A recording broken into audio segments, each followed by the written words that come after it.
everyone, good morning. Uh, God is not the license to sin. He saved us from the law through Jesus Christ. But it doesn't mean na mamumuhay tayo the way we want. Ano lang yun? We are free, yes, to become who want us to be. Free from sin, from becoming who God wants us to be. So, one thing for sure, God's grace is given to us.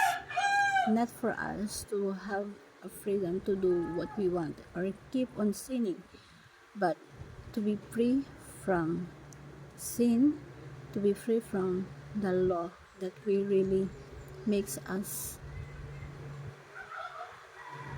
violators. And kapag naintindihan natin that Jesus Christ save us from those violations or those sin na nagawa natin, mas maintindihan natin na we are truly free.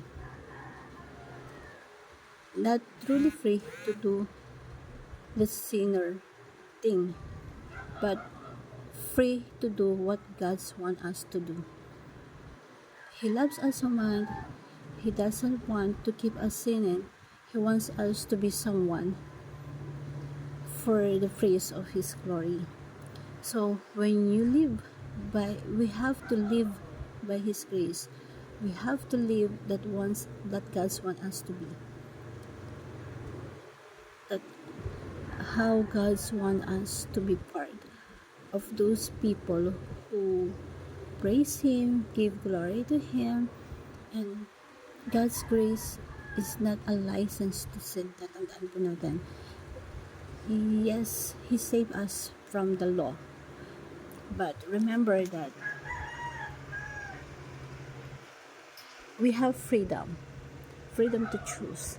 Why not choose what God wants to be the better one that gives glory to Him, that gives praise to Him, as an exchange of what He have done on the cross, as an exchange that He saved us, as an exchange that He gave His own life for us.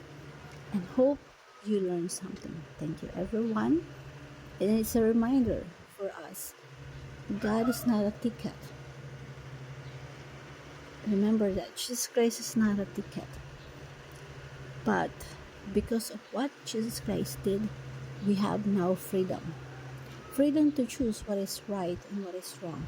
But for the best, for the sake of Him that who saved us on the cross, to give glory to Him and to give praise to the one who give grace to us. Give our best choice. Do the best thing that God wants us to do.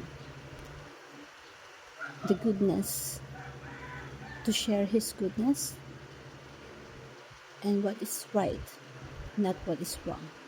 Choose what is right. Hope you learned something. Thank you, everyone, and